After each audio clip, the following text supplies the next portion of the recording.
শুধু রাজনৈতিক অঙ্গনেই অস্থিরতা অশান্তি বিরাজমান তা না, আজকে আমাদের সামাজিক জীবনে ফ্যামিলি জীবনে পারিবারিক জীবনে সব জায়গাতেই চূড়ান্ত অশান্তি ভয়ঙ্কর এক অস্থিরতা এখন বিরাজমান।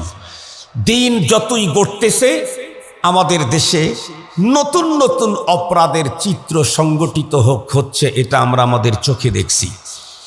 আজকের বাংলাদেশে তো এমন ভয়ঙ্কর ভয়ঙ্কর অপরাধ হচ্ছে যেগুলি গভীরভাবে লক্ষ্য করলে জাহেলি যুগের বর্বরতাকেও হার মানিয়ে দিচ্ছে। আপনারা দেখেছেন মিটফোর্ড হসপিটালে একটা সময়ে একজন মানুষকে খুন করা হলো, তার মাথার উপরে বড় বড় পাথর নিক্ষেপ করে থেতলে দেওয়া হলো এবং ডেড বডি মৃতদেহ তার উপরে নেচে হেলে দুলে নৃত্য করা হলো, আনন্দ করা হলো। অথচ যাকে মারা হলো সেও মুসলিম, যারা মারল তারাও মুসলিম, পরপারের বিশ্বাসী, আখিরাতের বিশ্বাসী। শুধু কি তাই না, শুনলে তো অবাক হবেন, দিন যত গড়তেছে একটা জিনিস আমাদের দেশে ততই বেশি বাড়তেছে। সারা জীবন পড়লাম, শুনলাম, বক্তৃতা করলাম, চোখে দেখলাম পৃথিবীর সব মানুষ পর হলেও দুইজন মানুষ পর হয় না, একটা হলো গর্ভধারিণী মাতা আর একটা জন্মদাতা পিতা। কিন্তু আজকের বাংলাদেশে কি হচ্ছে, অনেক সংখ্যক শিশু মায়ের পরকীয়ার বলি হচ্ছে এখন এ বাংলাদেশে। এবং আর একটা ভয়ঙ্কর মেসেজ তো আপনারা শুনেছেন, কুড়িগ্রামে জন্মদাতা বাবা, গর্ভধারিণী মা এবং চাচি তিনজনে মিলে বিবাহ উপযুক্ত বালেগা তার এক মেয়েকে রাত্রি 2:30-3টায় ঘুম থেকে জাগিয়ে নির্মমভাবে রড দিয়ে পিটিয়ে হত্যা করল, শুধুই প্রতিপক্ষকে ঘায়েল করবার জন্য। মা কর্তৃক গর্ভের সন্তান হত্যা, এই বিভৎস ভয়ঙ্কর ইতিহাস তো জাহেলি যুগে ছিল না, এটা নতুন আধুনিক যুগের এই বর্বরতা। এই তো আমাদের পাশে সাভারে আপনারা শুনেছেন মেয়ে কর্তৃক বাবা হত্যা, ভয়ঙ্কর পদ্ধতিতে মেয়ে কর্তৃক বাবা হত্যা। বাবাকে খুন করার পরে তার মেয়ে মোবাইলে ভিডিও করছে, বাবার ডেড বডির ভিতরে কচকচে ছুরি বুকের ভিতরে ঢুকিয়ে দিচ্ছে আর টেনে বের করতেছে, আর বিভৎস ভয়ঙ্কর এক নাটক মঞ্চস্থ করতেছিল। সে বলতেছিল সে মূলত তার এ ভয়ঙ্কর অপরাধটাকে ঢাকার জন্য নাটক তৈরি করেছিল। তার বাবা নাকি তার সাথে খারাপ চরিত্রে লিপ্ত হতে চায়, এজন্য বাবাকে শেষ করে দিয়েছে। কিন্তু পরবর্তীতে যখন তার বাবার মৃতদেহ উদ্ধার হলো, তাকে যখন অ্যারেস্ট করা হলো, জিজ্ঞাসাবাদে সত্য কথা অকপটে স্বীকার করলো সে মূলত অন্ধকার জগতের যাত্রী ছিল, সমকামী। এটা তার বাবা টের পেয়ে সেই পথ থেকে তাকে ফিরাবার জন্য প্রথমে সুন্দর সাবলীল নরম ভাষায় তাকে বুঝিয়েছে, কাজ না হলে উনি প্রেসার ক্রিয়েট করতে বাধ্য হয়েছেন। যখনই প্রেসার ক্রিয়েট করেছে তখনই সে সিদ্ধান্ত নিল, বাবাকে পৃথিবী থেকে বিদায় না করলে আমি আমার জীবনের মজা করতে পারবো না। এ কারণে মেয়ে কর্তৃক বাবাকে এইভাবে বর্বরভাবে হত্যার পরে বাবার মৃতদেহের ভিতরে ছুরি ঢুকানো আর বের করার দৃশ্য, এটি আবার ভিডিও করা, এ যেন জাহেলি যুগ কেউ হার মানিয়ে দিয়েছে। এখন কি শুধু তাই না, এখন যেমন 100% সন্তানের জীবন বাবা মার কাছেও নিরাপদ না, 100% পিতামাতার জীবন সন্তানের কাছে নিরাপদ না, অমনিভাবে 100% স্বামীর জীবন স্ত্রীর বেডেও এখন নিরাপদ না। 100% স্ত্রীর জীবন স্বামীর কাছেও নিরাপদ না। মুহতারাম হাজিরিন, এই যদি হয় অবস্থা, তাহলে আমার আপনার জীবনের নিরাপত্তা কোথায়? নিরাপত্তার জীবন, অপরাধমুক্ত রাষ্ট্র আর সমাজ যদি গঠন করতে চাই, তাহলে পদ্ধতি কি? এ ভয়ঙ্কর পথ থেকে আমরা যদি ফিরতে চাই, তাহলে আমাদের জন্য করণীয় কি? রব্বুল আলামিন কোরআনে হাকিমের সর্বশেষ আয়াতে কারিমাতে সেই করণীয়টাই আমাদেরকে বাতলিয়ে দিয়েছেন। সুবহানাল্লাহি ওয়া বিহামদিহি সুবহানাল্লাহিল আযীম। বিষয়টা একটু পরে বুঝলে আরো চমৎকার লাগবে। মুহতারাম হাজিরিন, আমি যেই কথাটা বলতেছিলাম, অপরাধের যে প্রবণতা বাড়তেছে বাড়তেছে বাড়তেছে, আমরা মনে মনে ভাবতেছি 17 বৎসরের সেই বিশাল স্বৈরাচার জগদ্দল পাথরের মতো জাতির উপরে চেপে বসেছিল, আমরা তাকে বিদায়ী করে দিয়েছি, আগামী দিন এক সুন্দর রাষ্ট্র পাবো, সমাজ পাবো। কিন্তু মোহতারাম হাজিরিন, অতীতের 54-55 বৎসরের স্বাধীনতার পরের বাংলাদেশ যা আমাদেরকে ইঙ্গিত দিচ্ছে সেটি হলো পদ্ধতিগত চেঞ্জিং না আনলে, শুধুই চেয়ারের ম্যানগুলিকে পরিবর্তন করলে জিন্দিগিতেও কোনোদিন শান্তি শৃঙ্খলা আর অপরাধ মুক্ত রাষ্ট্র সমাজ জীবনেও সম্ভব হবে না। এ পর্যন্ত 54 বৎসরে কি দেখলাম? কেউ 9 বৎসর, কেউ 12 বৎসর, কেউ 16 বৎসর, কেউ 6 মাস, কেউ 9 মাস রাজত্ব করে গেল। সবাই যখন ক্ষমতায় আসে আমাদের সামনে বড় বড় মূলা ঝুলিয়ে দেয়, এই করবে, ওই করবে, সেই করবে। কিন্তু 54 বৎসরের বাস্তবতা হলো এই, নতুন যেই আসে নতুন অপরাধের সিস্টেম তখন আরো বাড়তে থাকে। মুহতারাম হাজিরিন, আর এই অপরাধগুলিকে বন্ধ করবার জন্য নতুন নতুন সংস্থা তখন তৈরি করা হয়। যেমন আমাদের দেশে একটা সময় দুর্নীতি দমন ব্যুরো ছিল না, আমাদের দেশে একটা সময় র্যাব ছিল না, আমাদের দেশে একটা সময় চিতা কোবরা টোবরা হদ্দে আওসাদ যা আছে এগুলো কিছুই ছিল না। মুহতারাম হাজিরিন, যতই অপরাধ বাড়তেছিল নতুন নতুন সংস্থা তখন তৈরি করা হলো। কিন্তু নতুন সংস্থা তৈরি করার পরে রেজাল্ট কি? যেই অপরাধ দমনের জন্য নতুন যেই সংস্থাকে তৈরি করা হয় আর ওই সংস্থার প্রধান দায়িত্ব যাকে দেওয়া হয়, ওই অপরাধের উনি প্রধান আসামি হিসেবে পরবর্তীতে বিবেচিত হয়। সঙ্গত কারণে কিয়ামত পর্যন্ত এই পদ্ধতি দিয়ে দেশ, সমাজ, রাষ্ট্র কখনোই অপরাধ মুক্ত করা সম্ভব নয়। এ রাষ্ট্রটাকে যদি অপরাধ মুক্ত করতে হয়, সমাজ আর ফ্যামিলিকে যদি অপরাধ মুক্ত করতে হয়, তাহলে পদ্ধতি তো ওইটাই। এই পৃথিবীতে বহু সমাজ সংস্কারক এসেছে, তার ভিতরে তাম পৃথিবীর মধ্যে সব জগতের সবচাইতে সেরা হলেন মুহাম্মদুর রাসূলুল্লাহ সাল্লাল্লাহু আলাইহি ওয়াসাল্লাম, যিনি মাত্র 23 বছর জীবনে, মাত্র 23 বছরের সংক্ষিপ্ত সময়ে 100, 200, 300, 400, 500, 550 বছরের বিধ্বস্ত মানবতাকে এমনভাবে উদ্ধার করেছিলেন, যেই মানুষগুলো ছিল অন্যের রক্তের পিপাসায় তৃষ্ণায় কাতর, সেই মানুষগুলাকে এমন চেঞ্জিং করলেন যে ওরা পরবর্তীতে অন্যের জন্য নিজের জীবন দেওয়ার জন্য প্রতিযোগিতায় মেতে উঠেছিল। মুহতারাম হাজিরিন, যারা ঠুনকো ছোট্ট একটা বিষয় নিয়ে লম্বা টাইম পর্যন্ত যুদ্ধ বিগ্রহ চালিয়ে যেত, হারবুল ফুজ্জার জাহিলি যুগের এক ভয়ঙ্কর যুদ্ধের নাম 40 বছর পর্যন্ত চালু ছিল যেই যুদ্ধ, যেই যুদ্ধের সূচনা ছিল একটা মুরগির বাচ্চা মাত্র, একটা মুরগির বাচ্চাকে টার্গেট করে 40 বছর পর্যন্ত যেই জাতি তাদের ভিতরে যুদ্ধ যাদের ভিতরে চলমান রাখে, হাজার হাজার মানুষের প্রাণ হারায়, সেই জাতিকে পয়গম্বর এমনই পরিবর্তন করলেন, মক্কা থেকে মদিনাতে যখন কিছু মানুষ চলে গেল, নেই তাদের কাছে কিছু নেই, তারা তাদের বাড়ির, তাদের সম্পদের সবচেয়ে উন্নত যেটা সেটা তার আরেক দিনই ভাইকে এমনিই দিয়ে দিল, সবচেয়ে ভালো বাগানটা ভাইকে দিয়ে দিল, স্ত্রী একাধিক সবচেয়ে সুন্দরীটা তার ভাইকে দিয়ে দিল, অথচ একটা মুরগির বাচ্চাকে নিয়ে 40 বছর পর্যন্ত যুদ্ধ চালু রেখেছিল এই জাতি। সেই জাতিকে পয়গম্বর এমন পরিবর্তন করলেন, মুহূর্তের ভিতরেই সে এখন অন্যের জন্য নিবেদিত প্রাণ।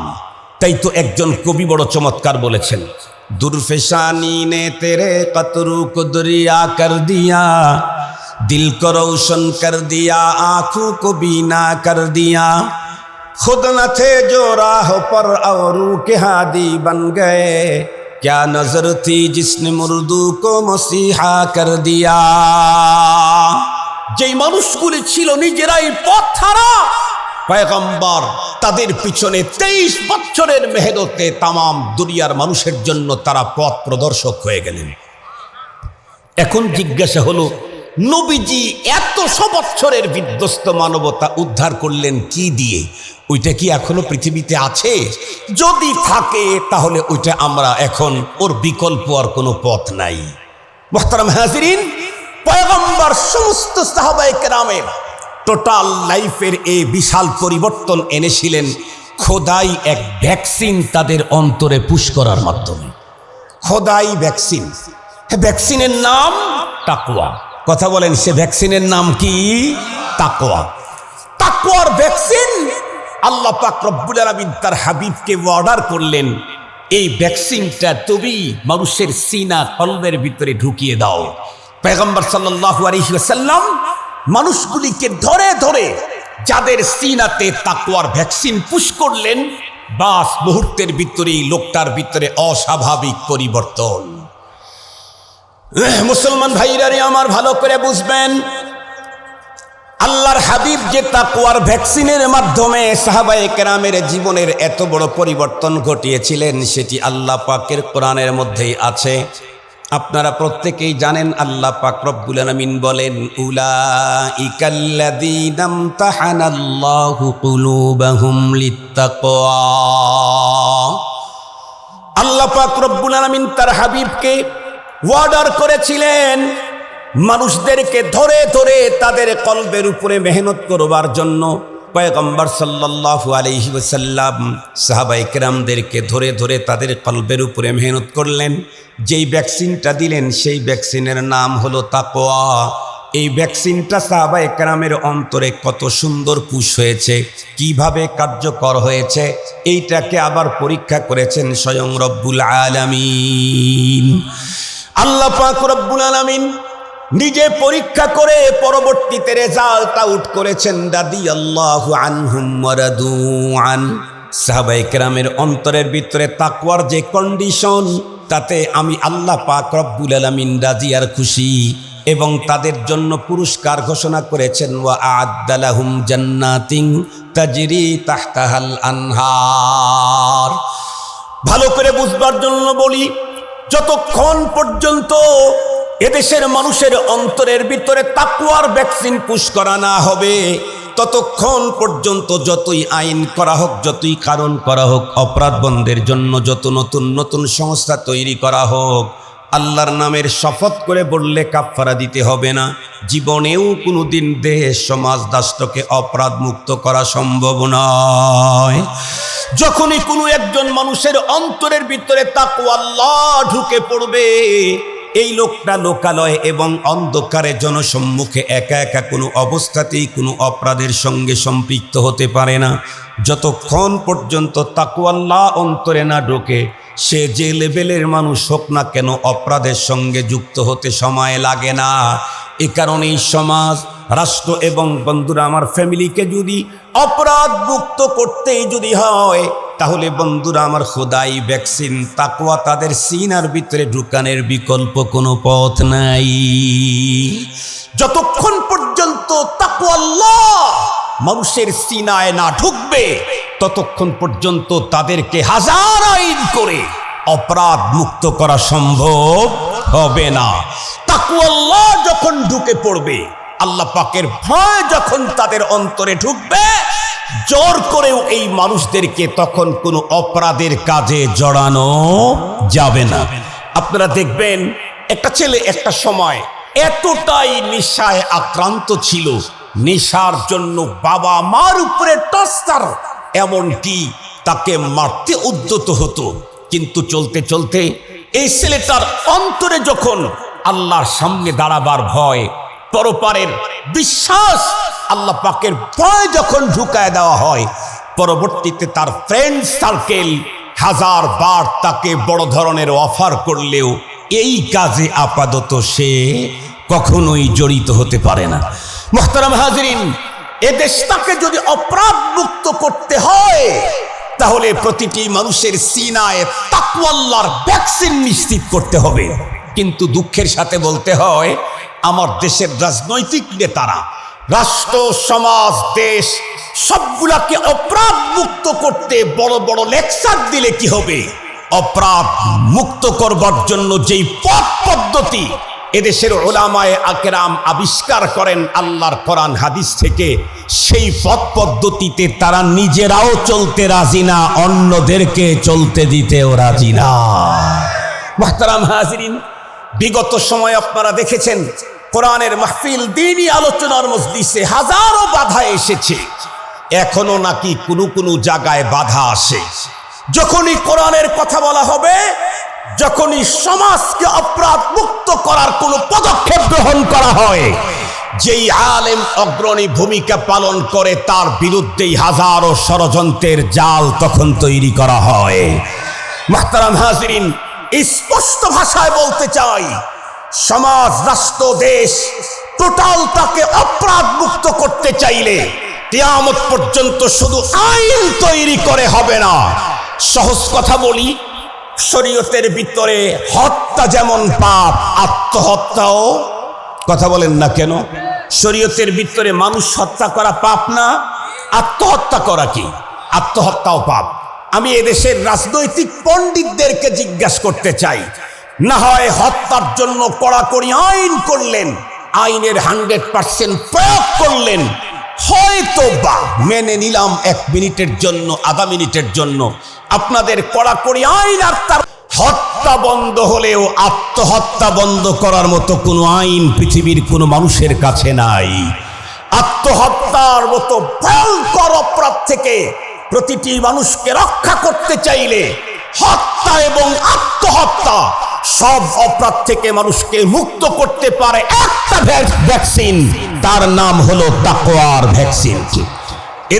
এদেশের প্রশাসন এদের অন্তরে তাকওয়া আল্লাহর ভ্যাকসিন ঢুকায়া দেন। নিরপরাধ কোন শিল্পপতিকে ধরে এনে পিছনে পেটন দিয়ে তার কোটি কোটি টাকা আত্মসাৎ করবে না।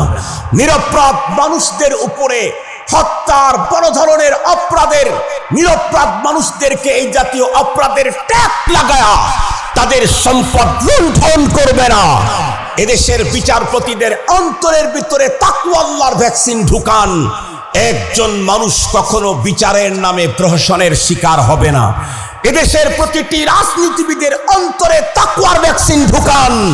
এদেশের সম্পদ বিদেশে যাওয়া তো দূরের কথা, রাষ্ট্রের সম্পদ রাষ্ট্রের কোষাগার থেকে তার পকেটের ভিতরেও কখনো ঢুকবে না। এর জন্য প্রয়োজন হলো প্রতিটি মানুষের অন্তরে কিসের ভ্যাকসিন পুশ করা লাগবে? তাকওয়া। আমার বড় আশ্চর্য লাগে, আমাদের দেশে, এদেশের মানুষের স্বাস্থ্যর সুরক্ষা কমপ্লিট নিশ্চিত করবার জন্য নানা রকমের ছোটবেলায় অনেক ভ্যাকসিন দেয়। যেমন একটা ভ্যাকসিন আছে হামের ভ্যাকসিন, আপনারা দেখেছেন তো হামের ভ্যাকসিন দেয় না?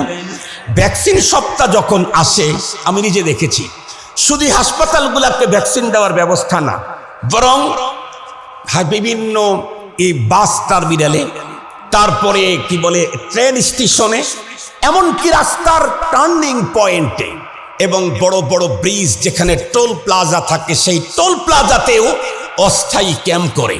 কেন?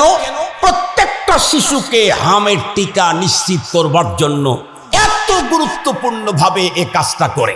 আমরা তাদেরকে ওয়েলকাম জানাই, কারণ প্রত্যেকটা বাচ্চা হাম নিয়ে পৃথিবীতে জন্মগ্রহণ করে না। তবে বাংলাদেশের আবহাওয়া, পরিবেশ, পরিস্থিতির কারণে যে কোনো মুহূর্তেই হামের মতো একটা ভয়ঙ্কর জার্মে আক্রান্ত হতে পারে। এ কারণে আগের থেকেই তাকে সেফটি ড্রাগ দিয়ে দেওয়া হয়। এই ভ্যাকসিন পুশ করলে মৃত্যু পর্যন্ত মোটামুটি নিশ্চিত থাকা যায়, আল্লাহর উপরে ভরসা করে হামে আর আক্রান্ত হবে না।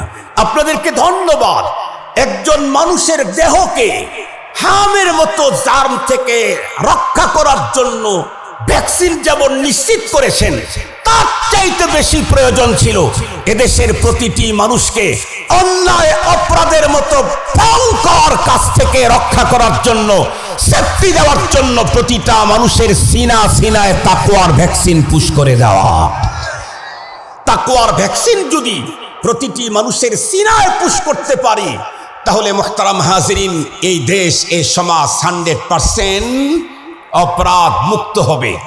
আর এই ভ্যাকসিন পুশ করতে চাইলে আপনি বিশ্ব সেরা রাজনীতিবিদ, আপনাকে দিয়ে হবে না। আপনি পৃথিবীর সবচাইতে সেরা তথ্যবিদ, আপনাকে দিয়েও হবে না।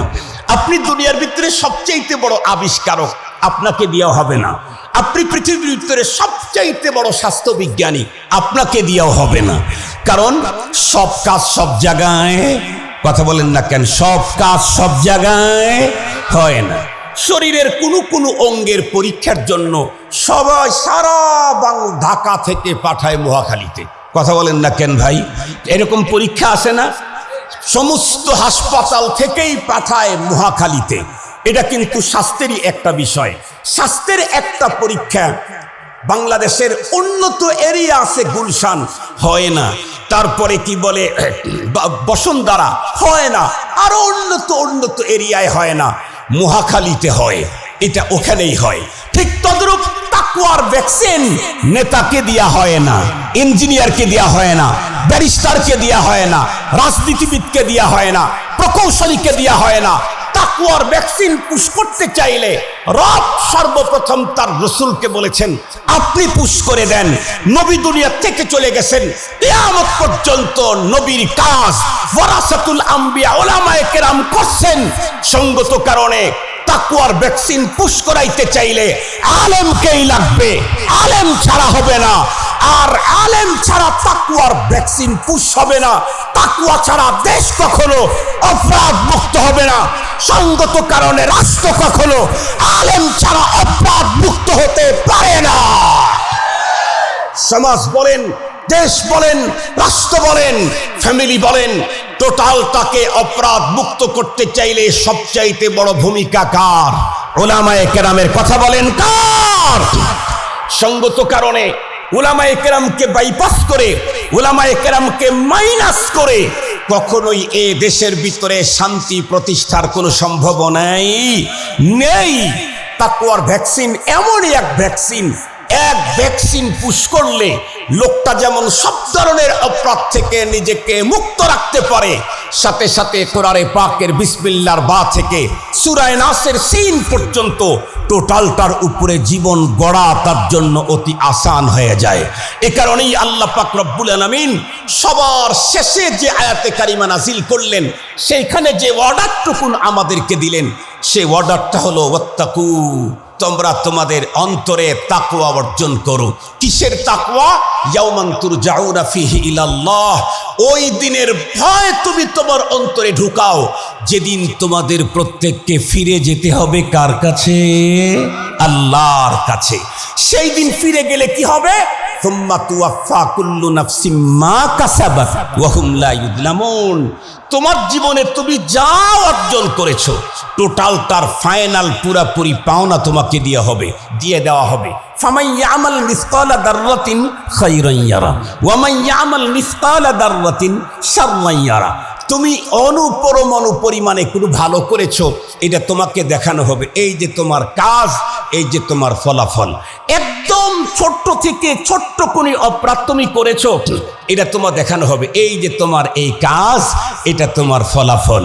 মুহতারাম হাজিরিন, আল্লাহ পাক রব্বুল আলামিন আমাদের প্রত্যেককেই তাকওয়া নামক মহান সেই দামি ভ্যাকসিন আমাদের সিনাতে আল্লাহ তাআলা পুশ করবার তৌফিক দান করুক। জোরে বলেন না আমিন। কেউ যদি বলেন হুজুর এটা কোন জায়গায় গেলে পুশ হবে, এটাও কি মহাখালীতে দেয় নাকি? না, এটা মহাখালীতে দেয় না। এটা সবচেয়ে ভালো পুশ হয়, আগেই বলেছি, পুশ করাইতে হবে নায়েবে নবীদেরকে দিয়ে। আর পুশ হবে কোথায়? মাদ্রাসা, মসজিদ আর খানকাতে, অন্য জায়গায় পাওয়া যায় না, হয় না। কথা কি বুঝাইতে পারলাম? কোথায় কোথায়? মাদ্রাসা, মসজিদ আর কোথায়? খানকা। কথা বলেন না কেন? মাদ্রাসা, মসজিদ আর কোথায়? খানকা। এই তিন জায়গাতে গিয়ে আবার যারে তারে দিয়ে দিয়েন না, মাস্টারকে দিয়ে লাগায়েন না, ইঞ্জিনিয়ারকে দিয়ে তাকওয়াটা লাগায়েন না, তাইলে কিন্তু আপনি যে কোনো সময় এতাআতি হয়ে যেতে পারেন। ও যেই জায়গায় পুশ করা দরকার ছিল একটু ওখান থেকে সরে গেলেই ফুলে ওঠে, ওটা কাজ হয় না, পরে আবার অপারেশন করে বের করা লাগে। কথা কি বুঝাইতে পারছি আপনাদেরকে?